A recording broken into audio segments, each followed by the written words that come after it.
homosexuality a sin? Homosexuality is a sin because it is only in the male and female romantic relationship or sexual relationship that a child can be born. Remember, the purpose of marriage is the bearing and rearing of children. If you have two men in a sexual relationship, you have two seed givers, no seed receiver. If you have two females in a sexual relationship, you have two seed receivers, no seed giver. Let me take that again. If you have two males in a sexual relationship, you have two seed givers. Both of them have a penis, and both of them excrete semen from their penis. And seed is released, but there's no soil to receive the seed. And so that act of sex cannot produce children. With two women in a sexual relationship, they're both two seed receivers. They have no seed giver. They're both supposed to and designed to receive seed. They're not designed to give seed. In a sexual relationship, there must be one seed giver, one seed receiver, and it connects. It's the law of balance. There's a balance. There's a giver and there's a receiver. With two men, there are two givers. With two women, there are two receivers. You can't have two receivers, you can't have two givers. I'll give examples to explain that concept. In a university lecture hall, you have the lecturer, you have the students. In that relationship, the lecturer is the giver, the students are receivers. Imagine going to a lecture hall and everyone's the lecturer. There's no one to receive instruction. Or going to a lecture hall and everyone's the student. There's no one to give instruction. If all you have is students, receivers, you have no one to give instruction to those students. If all you have is lecturers, there's chaos because who are they going to teach? On a basketball team, there's a coach and there are players. The coach instructs the players receive instruction from the coach. Imagine having a basketball team where everyone's the coach, who's going to play, or everyone's the player, who's going to coach. When you go to a doctor or a hospital, the doctor is the giver, they give medicine, the patient receives medicine. Imagine going to a hospital where everyone's the doctor. Well, who receives help from the doctor? Or if everyone's the patient, who helps the patient? In a church, there's the leadership, the pastors and elders, or bishops and, whatever people. Some churches have different names for the leadership and the clergymen, but let's just say you have a church, there's the pastor, and there are the elders, or there's just a body of elders, the church leadership. Imagine a church only had pastors. Who are they going to pastor? Or a church only had the parish. Who's going to pastor them? I'm saying this to explain the concept of sowing and reaping. In every relationship, there must be a giver and a receiver.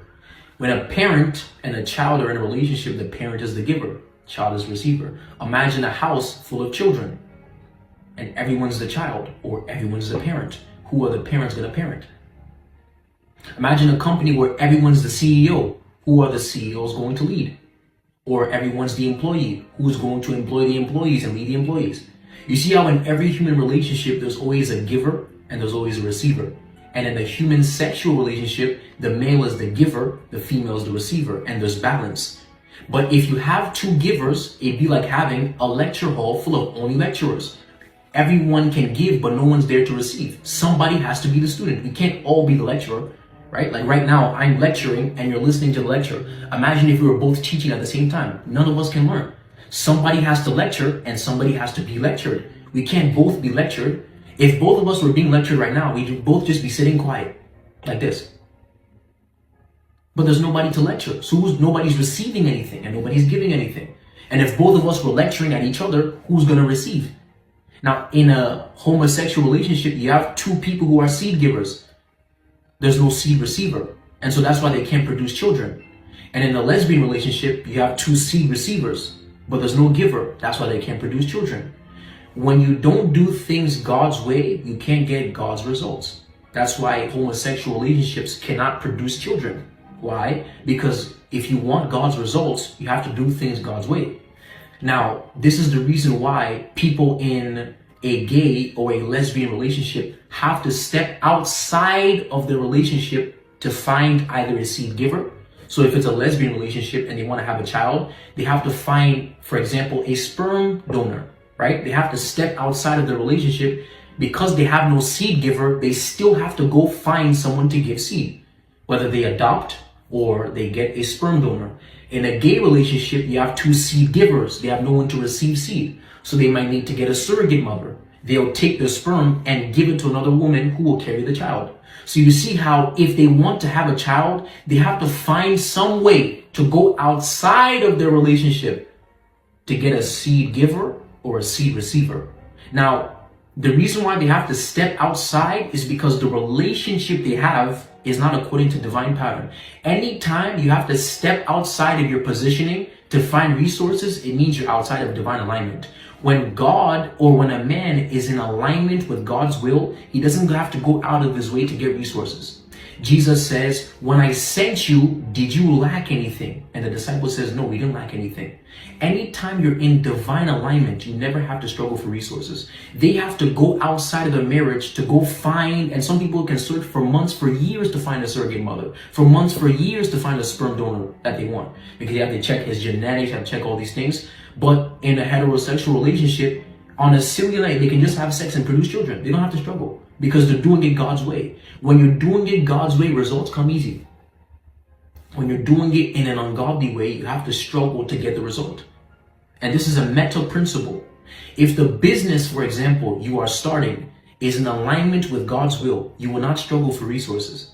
If the ministry you are starting is in alignment with God's will, you will not struggle for resources. If you have to go out of your way to get resources, it means you're not living in divine alignment.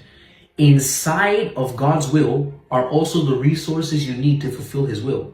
Inside of a heterosexual relationship are the resources you need to produce children. The man has the giving instrument, the woman has the receiving instrument. And then she has a system within her womb that develops a child. She doesn't have to pray. She doesn't have to fast. She doesn't have to sow a seed. That system is inbuilt.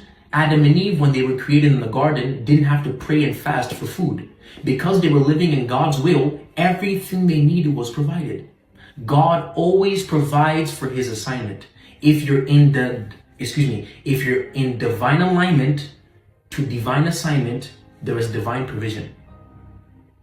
If you are in divine alignment to divine assignment, there is divine provision. So if you're in alignment to God's pattern for marriage, male, female marriage, you don't have to struggle to go outside the marriage to find a seed giver and seed receiver. Why? Because in that relationship, there was already a seed giver, the male, and a seed receiver, the female. So this is why homosexuality is a sin, lesbianism is a sin.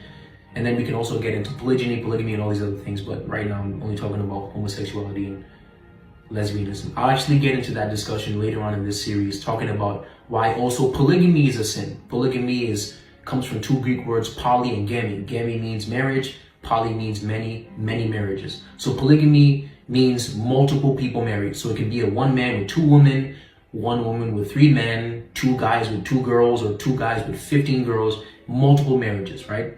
Polygyny, comes from the Greek word wife, and poly is many. Polygyny is many wives. So one man having multiple wives, right? We're going to explain why also those are not God's will, right? So again, back to our question, why does God want marriage to be between a male and a female? Because it is only that relationship that produces children.